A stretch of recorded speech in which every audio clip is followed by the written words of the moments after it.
할렐루야, 새 노래로 여호와께 노래하며 성도의 모임 가운데 찬양할지어다. 하나님은 영이시니 예배하는 자가 신령과 진정으로 예배할지니라.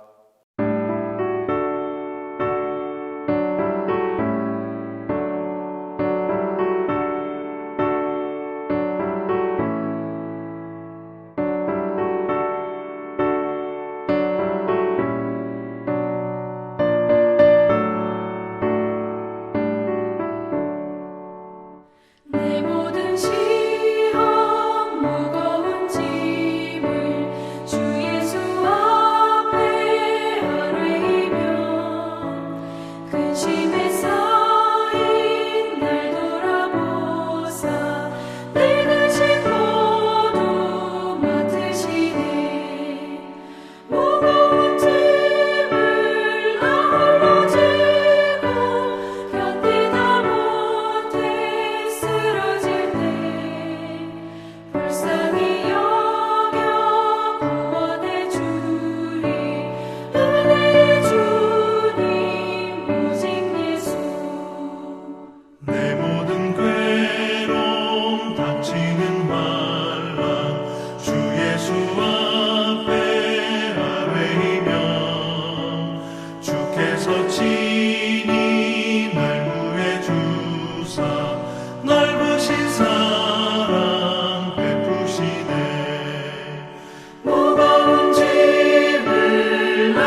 사랑의 하나님, 이 시간 온라인 예배를 통해 하나님의 말씀을 듣고 배울 수 있게 하심을 감사드립니다.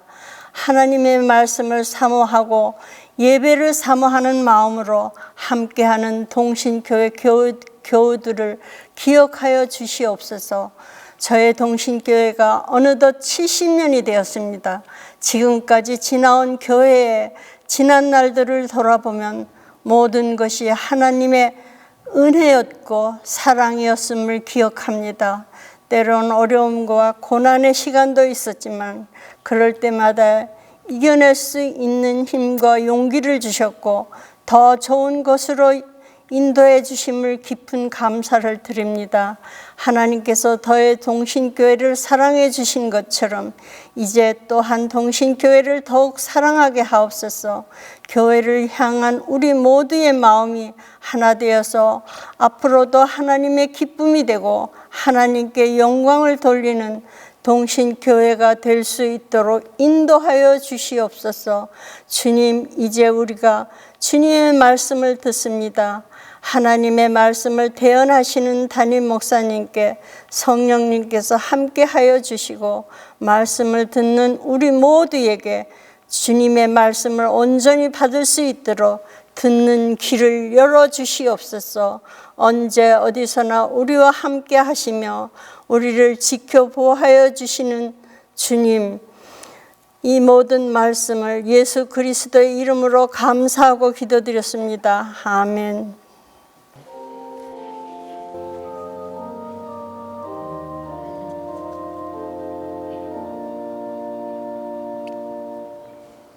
오늘 우리에게 주신 하나님의 말씀은 다니엘 5장 22절에서 31절입니다.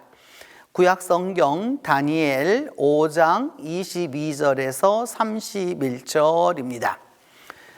벨사살이여, 왕은 그의 아들이 되어서 이것을 다 알고도 아직도 마음을 낮추지 아니하고 도리어 자신을 하늘의 주제보다 높이며 그의 성전 그릇을 왕 앞으로 가져다가 왕과 귀족들과 왕후들과 후궁들이 다 그것으로 술을 마시고 왕이 또 보지도 듣지도 알지도 못하는 금, 은, 구리, 쇠와 나무, 돌로 만든 신상들을 찬양하고 도리어 왕의 호흡을 주장하시고 왕의 모든 길을 작정하시는 하나님께는 영광을 돌리지 아니한지라. 이러므로 그의 앞에서 이 손가락이 나와서 이 글을 기록하였나이다. 기록된 글자는 이것이니 곧 메네 데겔 우바르시니라. 그 글을 해석하건대 메네는 하나님이 이미 왕의 나라의 시대를 세워서 그것을 끝나게 하셨다 하며, 데겔은 왕을 서울에 달아보니 부족함이 보였다 하며, 베레스는 왕의 나라가 나뉘어서 메대와 바사 사람에게 준 바 되었다 함이니라 하니, 이에 벨사살이 명하여 그들이 다니엘에게 자주색 옷을 입히게 하며 금사슬을 그의 목에 걸어주고 그를 위하여 조서를 내려 나라의 셋째 통치자로 삼으니라. 그날 밤에 갈대아 왕 벨사살이 죽임을 당하였고 메대 사람 다리오가 나라를 얻었는데 그때의 다리오는 62세였더라.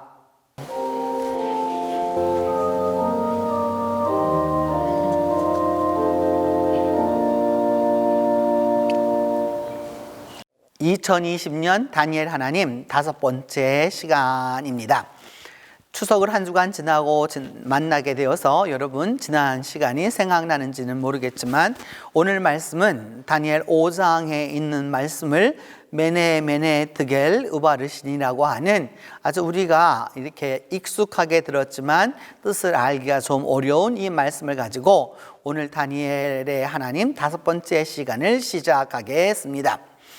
여러분, 이제 우리가 이 다니엘 5장까지 오게 되어서 1장, 2장, 3장, 4장, 5장을 하게 되었는데 5장을 하시게 되면 여러분들이 신바벨론 제국의 영토가 얼마나 되는지를 알아야 합니다.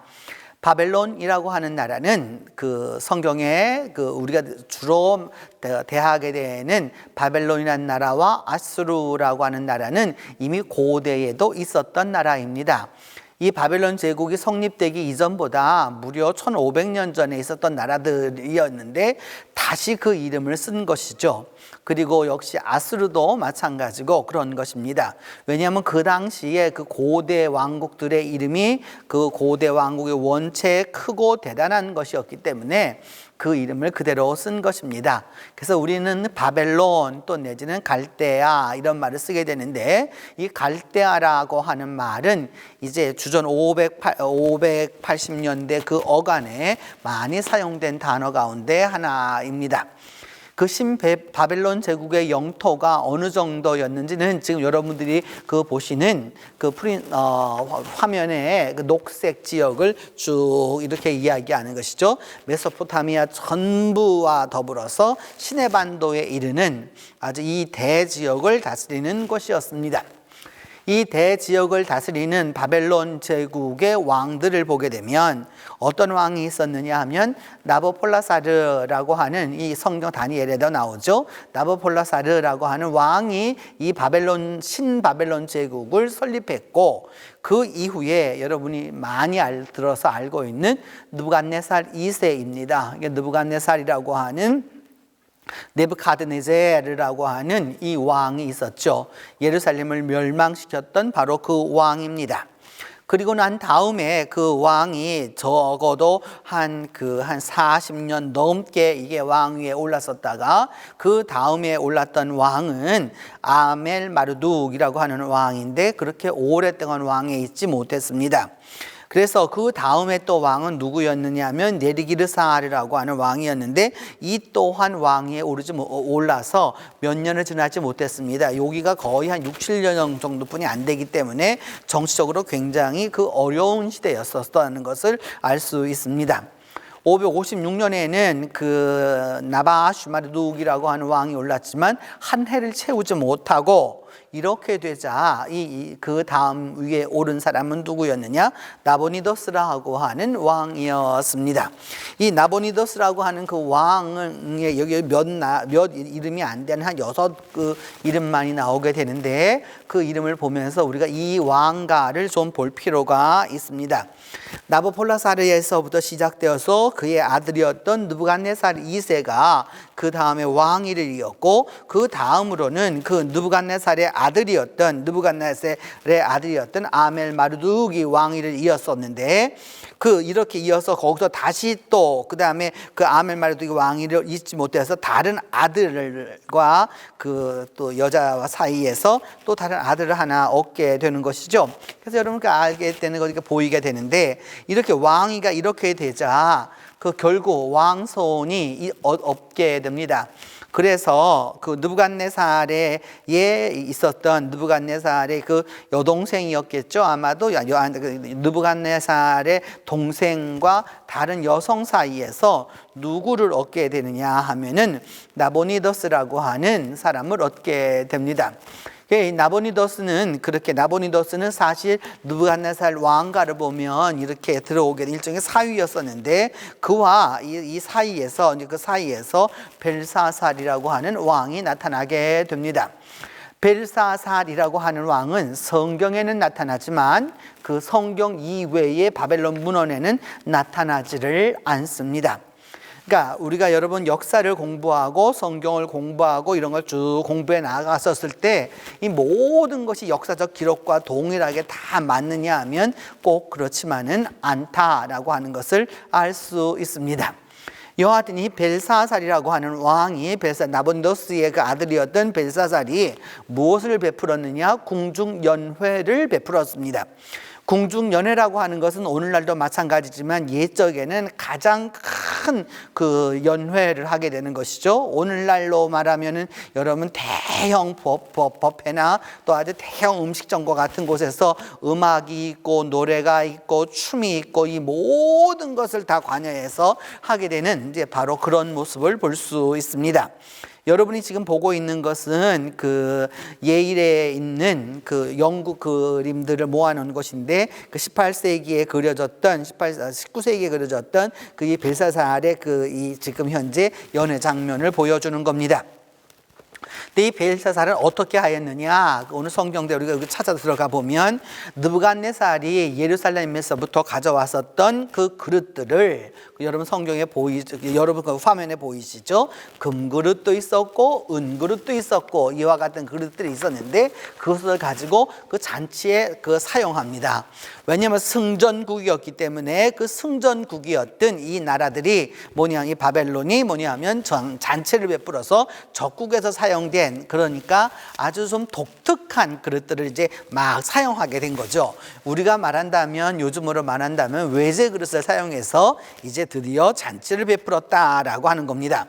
근데 그 잔치 중에 어떤 일이 벌어지게 되었느냐 하면 벽에서 손이 나와서 글씨를 쓰는 모습입니다. 이 벨사살의 그것을 여러분이 인터넷이나 또 여러 가지 그런 포털 사이트에 들어가서 쳐보시면 아마 이 그림을 아주 많이 보게 될 건데, 그래서 이 글씨가 쓰여지게 됩니다.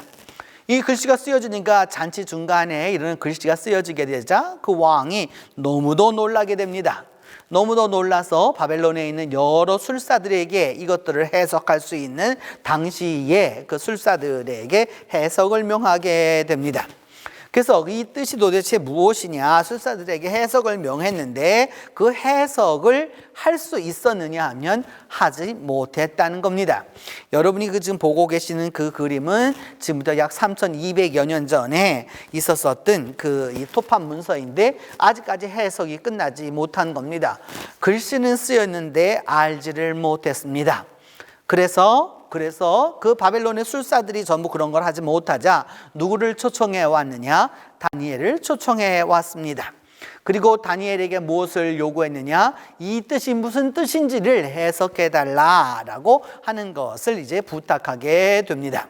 그리고 나서 오늘 우리가 읽었던 바로 본문 말씀이 이제 이어지게 됩니다. 다니엘은 이때 이야기합니다. 벨사살이여 라고 말하면서, 벨사살이여, 왕은 느부갓네살의 아들이 되었고도 이렇게 왕가의 그 교통을 가지고 있으면서도 이것을, 그리고 그 느부갓네살이 지난번에 꿈을 꾸어서 어떤 신상에 어떤 역사가 있었고 그 다음에 그것이 다 흐트러지게 되는 그 역사의 법칙을 가르쳐 주면서도 불구하고 이거를 다 알면서도 아직도 겸손하지 아니하고 도리어 하늘의 주제보다, 최고신 하늘의 주제보다 더 자기를 높이고, 또 그 성전 그릇들을 가져다가 다 지금 이게 왕과 귀족과 왕후들과 후궁들이 다 그걸 가지고 술을 마시고 그 다음에 알지도 못하는 온갖 재료들을 사용해서 그것들의 신상들을 갖다가 숭배를 하였고, 그리고 도리어 왕의 호흡을 주장하는 최고의 신인, 그리고 왕의 모든 길을 주장하는 작정하시는 하나님께는 영광을 돌리지 아니하였습니다 라고 진언을 하게 됩니다. 직언을 하게 된 것이죠. 하늘의 주제라고 하는 이 히브리어로 쓰여지게 된 말인데, 한 8세기 후반 예루살렘에서 나오게 된 건데 무슨 뜻이냐 하면은 이 땅의 창조자이신 하나님이라고 할 때 쓰이는 단어입니다. 또 그 하늘의 주제라고 하는 것은, 이것은 약 BC 6세기경의 것인데, 그 여호와 하나님이 온 땅의 창조자이시다라고 하는 바로 그런 이야기이죠. 그렇게 하늘의 주제보다 자기를 어떻게 하였느냐? 더 높였다라고 하는 것을 알 수 있습니다. 하늘의 주제보다 이렇게 높였다라고 하는 것을 통해서 우리는 그 창조주 하나님에 대한 부분을 이해하게 됩니다. 창세기 14장 19절에는 아브라함이 드디어 그 멜기세덱과 만나는 장면에서 아브라함을 멜기세덱이 축복할 때 뭐라고 하나님을 말하냐면 천지의 주제라라고 말합니다. 요즘은 주제라고 하는 단어를 거의 쓰고 있지 않죠. 이게 뭐냐 하면은 그 최고라는, 최고 존재이란 뜻입니다. 그 요새 북한에서 쓰는 말로 한다면 최고 존엄이란 뜻이겠죠. 하늘과 땅의 최고 존엄이시고 지극히 높으신 하나님이라고 말하게 됩니다. 지극히 높으신 하나님, 이것이 초대 그 성경을 썼던 이스라엘 사람들의 그 하나님에 대한 고백이었습니다. 시편 104편을 보게 되면 그래서 하나님이 낯을 숨기자 사람들이 벌벌 떨게 되었고, 하나님이 호흡을 걷어가시면은 결국 사람이 어떻게 되었느냐, 죽어서 흙으로 돌아가게 된다라고 고백하게 되는 것이죠. 마태복음 11장 25절에 보면 예수님께서 하나님을 일컬어서 뭐라고 말씀하느냐면 천지의 주제이신 아버지라 이렇게 말씀하게 됩니다. 하늘과 땅을 지으신 온 땅의 그 최고 존엄이신 하나님이라고 말씀하게 되는 것이죠. 그분들은, 그 하나님은 어떤 분이시냐, 만민에게, 그 만 백성들에게 생명과 호흡과 그 모든 것들을 다 주셔서 누리게 하시는 분이다 라고 이야기하는 것입니다. 하나님을 지극히 지역적 존재로 말하지 아니하고 이 바벨론 시대에 이렇게 이야기하는 것은 어마어마한 이야기를 하고 있는 것이죠. 오늘날 우리들은 하나님이 어떤 분이라고 생각하느냐 하면 온 세상을 다스리시고 온 세상 안 계신 곳이 없는 omnipresence라고 말하는 전무소부재하신 하나님, 안 계신 곳이 없으신 하나님이라고 하는 말을 너무도 쉽게 말하지만 이 당시에는 이 말이 굉장한 의미를 갖고 있는 것이었죠. 왜냐? 나라마다 다 신이 있었기 때문에 그 신은 그 나라를 벗어나면 힘을 발휘하지 못하는 것이었습니다. 근데 구약 성경과 신약 성경이 공통으로 이야기하는 바는 무엇이냐?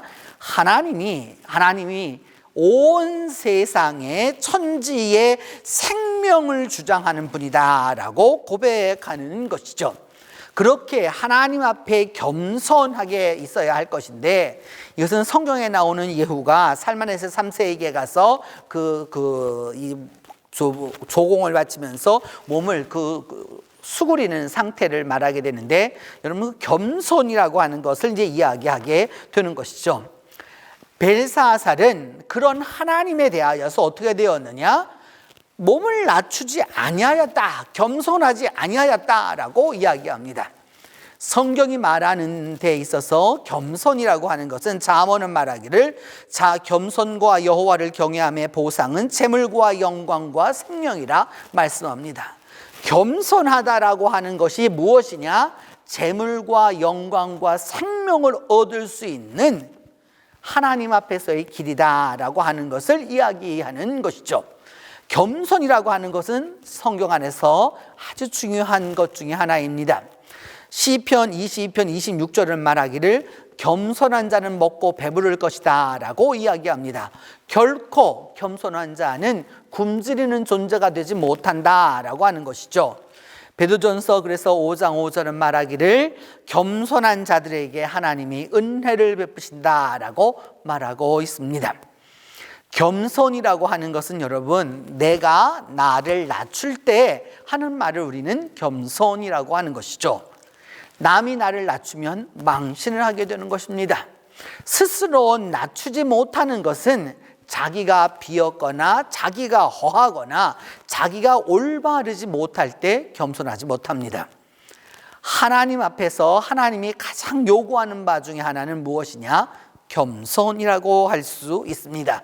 그래서 그 겸손하지 못한 자들이 하는 것이 무엇이냐? 오늘 성경은 이야기하기를 그 벨사살이 그 하나님의 전에서 가지고 왔던 수많은 그 그릇들과 또 그리고 여러 것들을 가지고 아무나 막 쓰도록 하게 했다는 것이죠. 하나님의 전의 그릇은 하나님을 위하여서 하나님의 사람들에 의해서 쓰여져야 하는 것인데, 그것을 가지고 그저 자기 마음대로 썩게 만들었다라고 이제 이야기하는 겁니다. 그래서 무엇으로 쓰게 만들었느냐? 술을 마시는 술그릇으로 사용하였다라고 성경은 이야기하고 있습니다. 이렇게 술을 마시게 되고 이렇게 되니까 이제 다니엘은 두 번째로 이야기하게 됩니다.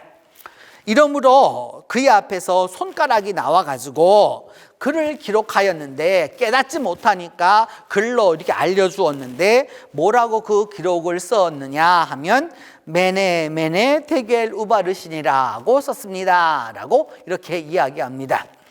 그를 해석하면 이제 어떤 뜻이 되느냐?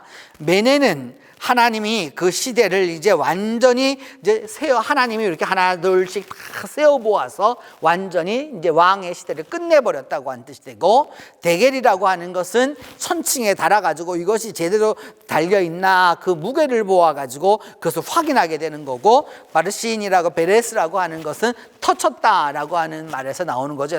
나누었다라는 겁니다. 이게 하나가 되지 못하고 나누게 된다라고 하는 이제 해석을 하게 됩니다. 이 해석은 여러분 들으시는 대로 어떠냐 하면 좋은 해석은 아닙니다. 왜냐하면 이 메네 드겔 우바르시니라고 하는 것이 여러분들이 먼저 보이는 그 회색빛으로 보이는 것이 그 아람어로 쓴 것이죠. 당시 사람들에게 많이 알려져 있는 민중의 언어로 쓴 것이고, 그 밑에 메네 드겔 우바르시니라고 하는 것은 뭐냐 하면은 여러 히브리어를 가지고서 이렇게 쓴 것이네. 현대 그 중세 히브리어를 가지고서 이렇게 쓴 것이죠. 그러니까 아람어와 히브리어로 이제 단지 글자만 다른 것이지만 그 의미는 꼭 같은 것입니다.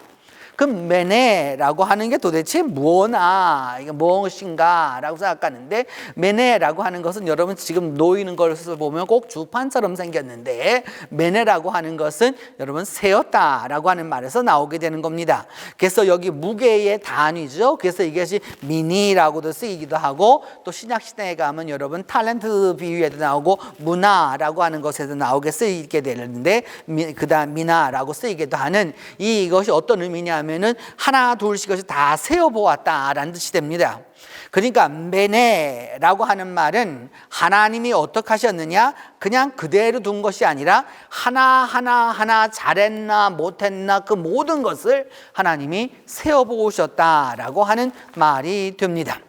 그래서 그것을 갖다가 당시에 그 아람어로 써가는, 고대 히브리어로 써가는 그 모습을 이렇게 만들어 본 것인데, 이것은 결국 메네는 뭐냐, 하나님이 왕의 나라의 시대를 세워서 이제 왕의 나라가 길어야 할 것인데 그것을 갖다가 나라의 시대를 세웠다, 시간을 세웠다는 말입니다. 얼마 못 간다라고 하는 것을 이야기하는 것이죠. 그래서 그것을 결국 어떻게 만들었느냐, 끝나게 만들었다라고 말하는 겁니다. 메네 세고 또 셌다 그 말입니다. 하나님이 참고 또 참았다라는 뜻이 됩니다. 왕의 이 잔치를 열어놓고 이렇게 교만방자하게, 그리고 하나님을 무시하고 제멋대로 막 사용하면서 하나님의 것을 다 무시하는 자에게 하나님은 어떻게 하셨느냐, 그것을 세고도 또 세웠다라고 이야기합니다.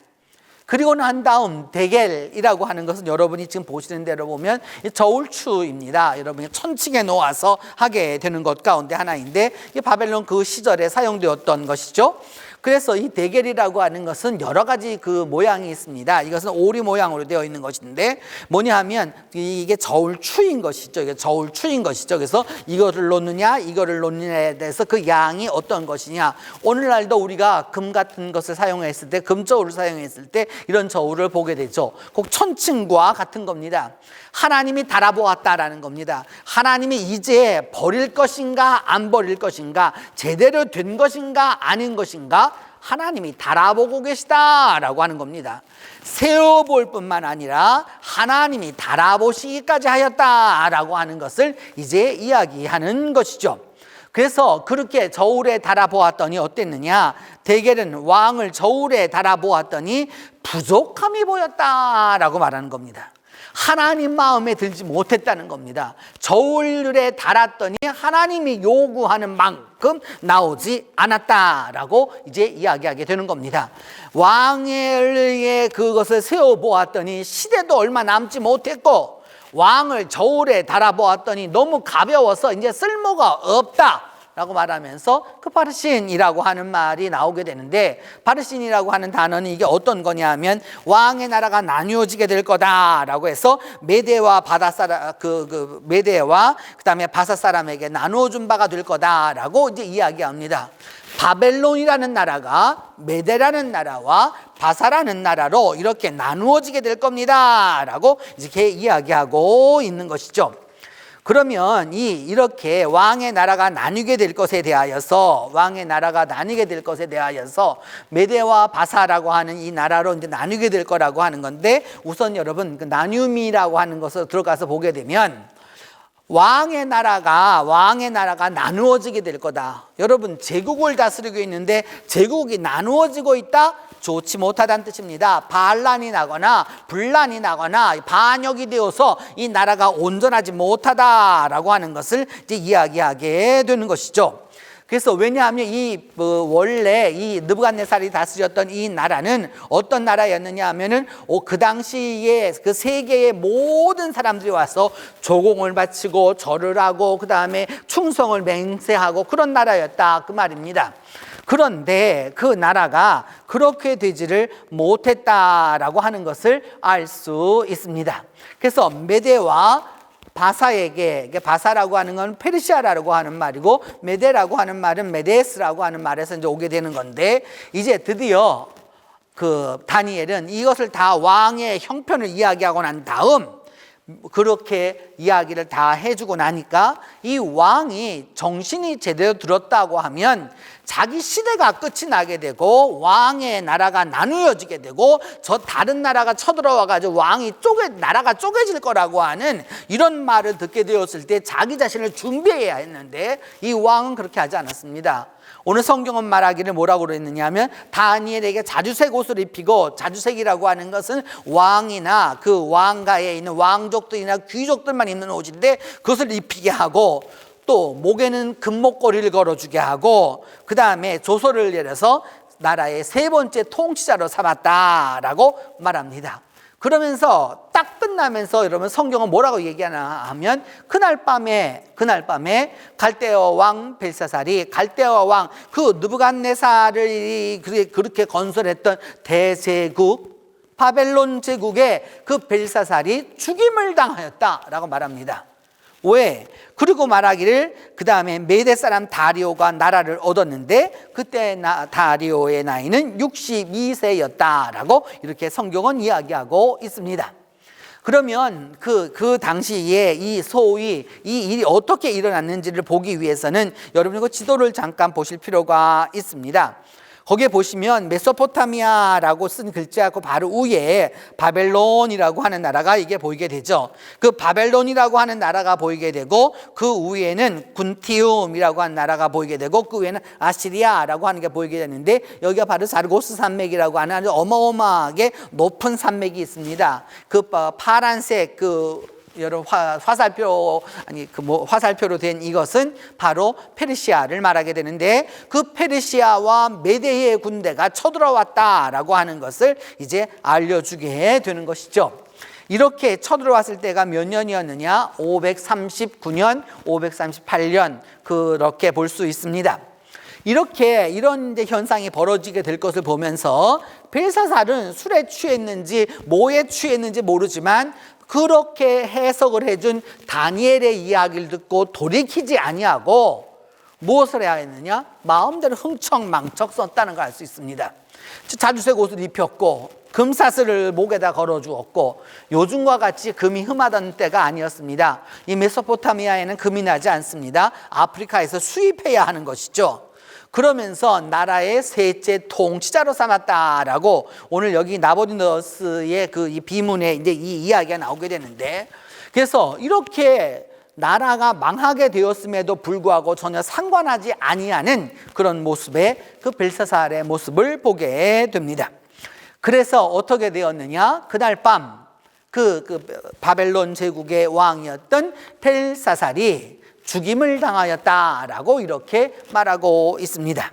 그 죽임을 당했다라고 하는 여러분 둥그렇게 이렇게 보이시겠지만은 TV로 보시는 분들은 아마 자세하게 보실 수가 있을 겁니다. 이것은 그 티슈리 월 16일입니다. 그 바벨론에는 이게 달력이 있었거든요, 여러분.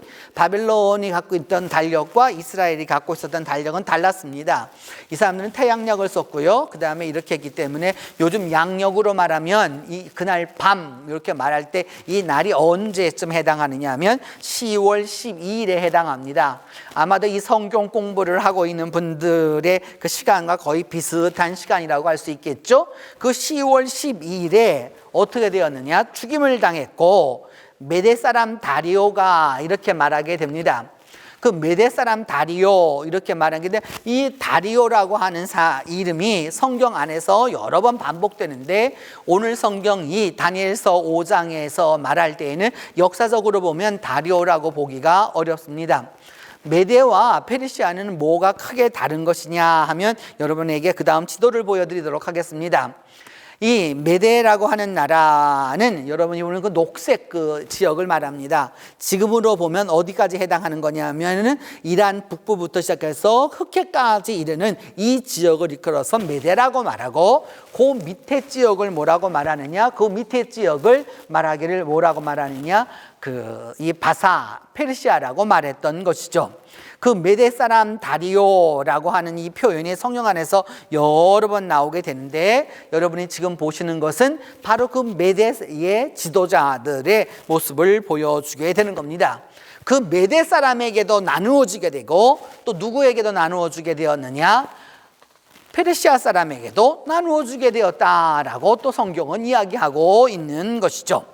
그 페르시아라고 하는 것은 여러분 거기에 보이는 대로 이렇게 붉은색으로 되어 있는 바로 이런 지역입니다. 그러니까 북쪽에 메대가 그 다음에 이 남쪽에는 바사가 서로 이것이 같은 시대를 살면서 후에는 이 페르시아가 그 메대를 다 흡수하게 되는 것이기 때문에 이 바벨론을 이야기를 읽어가면서 그 다니엘의 이야기를 읽어가면서는 여러분들이 놓치지 말아야 될 것이 뭐냐면 바벨론, 메대, 페르시아라고 하는 또 나중에 헬라까지 나오게 되겠죠. 이 네 나라를 놓쳐서는 안 되는 겁니다. 그러니까 바벨론의 왕이었던 마지막 그 왕이었던 벨사살에게 이야기를 하게 되었는데 그 이야기를 듣지 않자 그 북쪽과 남쪽에 있었던 자르고스 산맥 너머에 있었던 메대와 페르시아가 쳐들어오게 되었다라고 하는 겁니다. 역사적으로는 다리오가 온 것이 아니었고 여기 메대 사람 다리오가 나라를 얻었다라고 말하는데 실질적으로 이 산맥을 넘어온 사람은 누구였느냐? 고레스였습니다. 그리고 그의 나이가 얼마였느냐? 62세라고 여기 다리오 나이가 62세라고 말하고 있는데 실제적으로 그 고레스는 그 주전 600년생입니다. 주전 600년이었던 그 사람이 여기를 넘어올 때 이 산맥을 넘어서 바벨론을 정벌할 때가 언제였느냐 하면 여러분 주전 538년 내지 539년이었거든요. 그러니까 거의 60세가 되었을 때입니다. 그러니까 여러분 우리가 이렇게 말할 수 있겠죠. 우리가 가까이 중국을 두고 살았기 때문에 중국에 여러 황제들이 있습니다. 그 황제들이 있으면 여러분 예를 들어서 남조와 북조 이렇게 말하면 우리 남조가 어디에 있는지 북조가 어디에 있는지 모르고 그 황제 이름을 다 썼던 때가 있었단 말이죠. 그렇게 될 때 약간의 그 헷갈림이 있을 수 있습니다. 이스라엘 사람들도 별반 다르지 않았어요. 이것이 아주 먼 나라 이야기였거든요. 근데 그 황제들이 여하튼 그 황제가 넘어와가지고 왕을 얻었는데 자기들이 알기에는 다리오라고 하는 것이었고 역사적으로 볼 때에는 누구였느냐? 고레스가 분명합니다. 여러분이 지금 보시는 그것이 집처럼 생긴 것이 바로 고레스의 무덤입니다. 이 고레스는 그냥 고레스라고 말 안 하고 대고레스라고 이렇게 말하게 되는데 성경에는 하나님의 그 막대기라고 이사야는 그것을 말하고 있죠. 이의 공포함을 받아서 유대 사람들이 이제 다시 고향으로 돌아가게 되는 겁니다. 그래서 이 이야기를 알기 위해서는 여러분 역사적으로 우리가 조금 살펴볼 필요가 있는데 나보니더스라고 첫 번째 라인에 보면 소위 이 고레스라고 하는 왕이 바벨론에 들어와서 마지막으로 죽인 자가 누구냐? 바벨론의 마지막 왕이 누구냐? 오늘 성경은 벨사살이라고 말하고 있지만 역사적으로 벨사살은 왕위에 오르지는 못했던 것으로 보입니다. 그래서 누구를 죽였느냐? 나보니더스를 죽였다라고 나보니더스 그 역대기는 말하고 있는 것이고 또한 그 고레스의 대고레스가 칙령을 배포했었을 때 나보니더스를 죽였다라고 하는 것이 거의 확실시되고 있다라고 하는 것을 알 수 있습니다. 나머지 후대의 서양의 그 헤로도토스라든지 이런 여러 사람들의 역대기 기록들을 보아도 우리는 이들이 분명한 것은 대고레스가 539년 그 어간에 바벨론에 분명히 쳐들어가서 바벨론을 무너뜨렸다라고 하는 것은 아주 확실한 것이다 라고 하는 것을 알 수 있습니다. 성경은 단지 그 이름을 다리오라고 표현했다라고 하는 것을 여러분 이해하시면 되겠고요. 당시 62세 정도의 나이였으면 어떤 모습이었을까 하는 것을 알고 싶으면 그 그림을 보면 됩니다.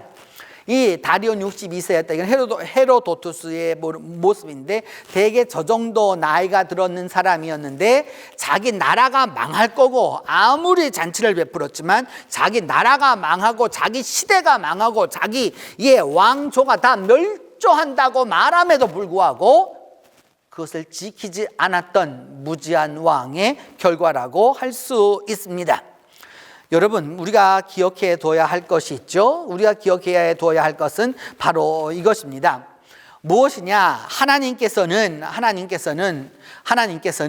어떤 자들을 보호해 주시느냐, 구원하시느냐, 하나님을 믿고 하나님을 따르고 하나님 앞에 바로 서고자 하는 자를 분명히 구원해 주시죠. 그런데 사람들은 무력을, 왕이 되었었을 때 무엇을 의지하느냐? 무력을 의지합니다. 병거라고 하는 것, 당시에 한 병거 한 대에 보병 50명에 해당하는 겁니다. 그러니까 엄청나게 무력에 의지한다고 하는 것이죠. 또 어떤 사람은 말을 의지한다. 오늘날에는 말이라고 하는 것이 일반인이 가까이 있는 것이 아니기 때문인데 예전에는 소위 자동차가 나오기 이전까지 이 육상에서 가장 빨리 달릴 수 있었던 것은 말이었습니다. 왕들이 그래서 피난을 가면서도 무엇을 가지고 가느냐? 백성은 버려도 말은 가지고 갔던 거죠. 인간적으로 보면 무력과 또 인간이 취할 수 있는 가장 경제적인 이런 힘, 이런 것들을 의지하지만 우리는 누구를 의지하느냐? 우리 하나님의 이름을 자랑한다라고 오늘 시편 기자는 말하고 있습니다. 여러분, 말씀을 듣고 말씀을 배우고 말씀을 깨닫는다라고 하는 것은 우리가 이 이야기를 통해서 분명히 벨사살에게 비록 자격도 별로 없었지만 그렇지만은 분명히 왕으로 인정받은 자기의 힘이 있어서 그것에 대한 부분을 하나님이 알려주었었을 때 알았으면 깨닫고 돌이켜야 하는 겁니다. 그런데 메네 드겔 우바르신 하나님이 세고 또 세고 천칭에 달아보아서 가벼워서 그것이 다 끝난다라고 말하고 있음에도 불구하고 그것을 믿지 않았다는 겁니다. 믿음이라는 게 여러분 무엇입니까? 믿음이라는 게 도대체 무엇입니까? 믿음이란 하나님이 알려주시는 것에 대하여서 겸손할 줄 알아야 하고요. 그 겸손할 줄 알았었을 때 무엇을 할 수 있어야 하느냐? 그 하나님의 말씀에 대하여 깨달음이 있어야 하는 것이죠. 아무리 말씀을 들으면 뭐하고 아무리 말씀을 배우면 뭐하고 아무리 성경을 읽으면 뭐하겠습니까? 듣고 배우고 읽었었을 때 보았었을 때 깨달음이 있어서 그 시대를 분별할 수 있는 눈이 있어야 하는 것이죠. 오늘 성경은 말하기를 그렇게 잔뜩 먹고 마시고 교만하더니 결국 어떻게 되었느냐? 그 밤에 죽었다라고 말하는 거죠. 나라가 망했다라고 하는 것을 보여주고 있습니다. 하나님은 말씀하십니다. 600년 전에 다니엘에게도 말씀하셨고 벨사살에게도 말씀하셨고 수많은 사람에게 말씀하셨습니다. 그런데 들은 자가 있었고 듣지 못한 자가 있었다는 것을 우리는 성경을 통해서 배우게 됩니다. 지금도 하나님은 말씀합니다. 하나님이 우리에게 우리의 살아가는 삶을 하나하나 세워보십니다. 하나님은 세밀한 분이에요. 그냥 대충 이렇게 넘어가는 것이 아니란 말이죠. 얼버무려서 끝나는 것이 아니라 하나님은 우리의 잘못이나 우리의 삶에 대해서 아주 세밀하게 보시는 분입니다. 세밀하게 본다라고 하는 것에서 여러분 모세를 한번 보시면 모세의 일생을 다룬 것은 출애굽부터 신명기까지입니다. 그의 인생 120년 동안을 다루었을 때 1장에서 어떻게 하느냐, 그의 40년이 다 끝납니다. 2장에서 그 2장과 3장에서 40년이 다시 또 끝납니다. 80년이 끝납니다. 그리고 난 다음부터 출애굽기 4장부터 시작해서 신명기까지 그 긴 기간이 몇 년이냐? 40년입니다. 하나님은 아주 크게도 보시지만 아주 세밀하게도 보셔서 그 세밀하게 하나님이 세워보실 때 빨리 깨우쳐야 하는 것이죠. 그 다음 하나님이 세워보신 다음 하나님이 저울에 달았었을 때 내가 어느 무게가 나가는지 그것을 알 수 있어야 하는 것이죠. 빨리 깨달아야 하는 것입니다. 그리고 그 다음 하나님의 사람을 통해서 말씀이 전해집니다. 이게 어떻게 이 나라가 나누어지게 되고 분열되게 되고 이것이 바로 서지 못하게 될 거다라고 하는 말씀을 들으면 바로 서야 하는 것입니다. 그렇게 겸손하게 서야 하나님을 자랑할 수 있게 되는 것이죠. 믿음의 사람이 가는 길은 2500~600년 전에 다니엘의 시대나 오늘과 별반 다르지 않습니다. 시대를 바라보고 하나님이 역사하는 그 눈을 바로 깨달을 수 있어야 하는 것이죠. 눈에 보이지 않는다고, 우리가 만질 수 없다고, 역사하는 것이 눈에 가시적으로 그렇게 대단하지 않다고 가볍게 여기는 그 순간 하나님이 그 호흡을 취하고 말 것입니다. 결국 우리는 하나님을 자랑할 수밖에 없는 것이죠. 호산나 싱어스가 하는 주 여호와는 광대하시도다, 이 찬양을 함께 하도록 하겠습니다.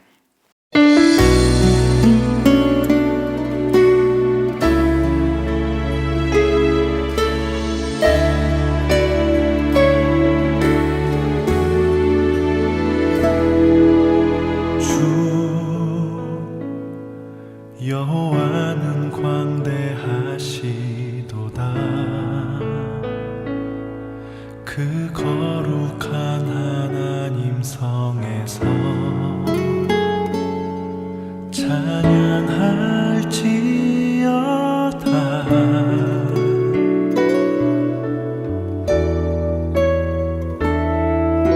주 승리 우리에게 주셨도다. 모든 원수 물리치셨네. 엎드려 절하세.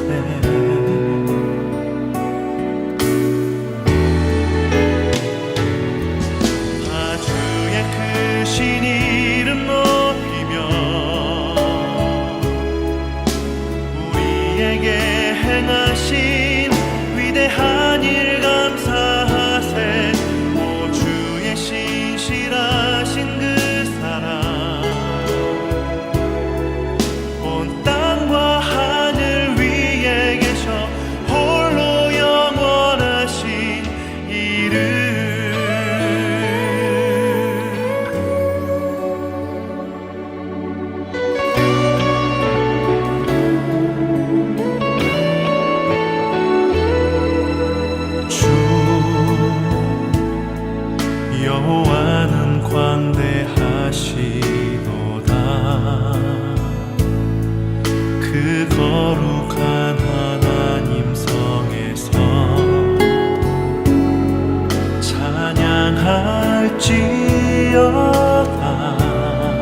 구원하신 그 사랑 온 땅과 하늘 위에 계셔 홀로 영원하신 이름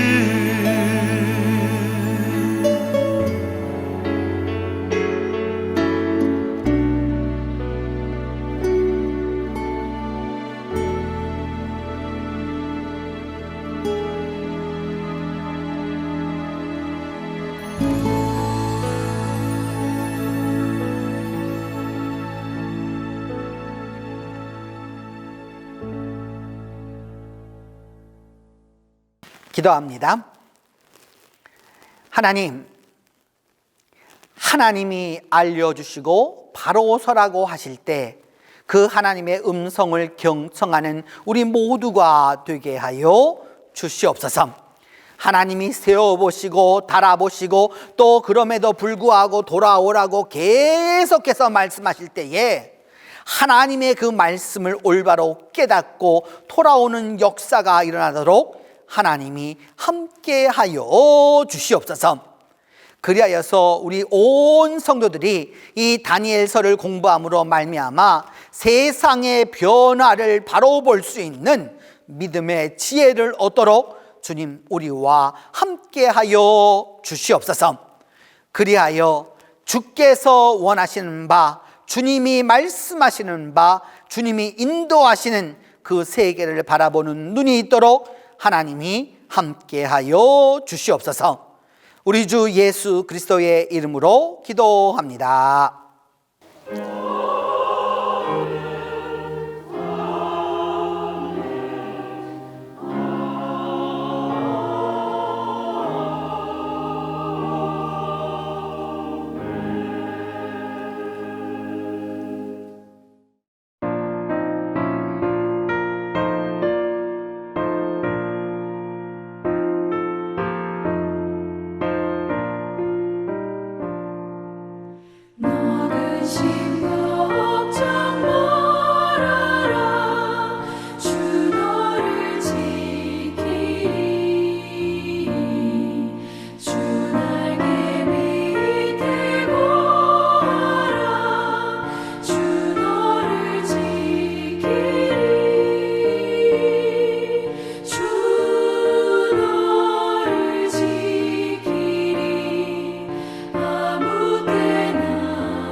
주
이제는 예수 그리스도의 은혜와 하나님의 사랑과 성령의 교통이 지금부터 함께 계시기를 축원하옵나이다.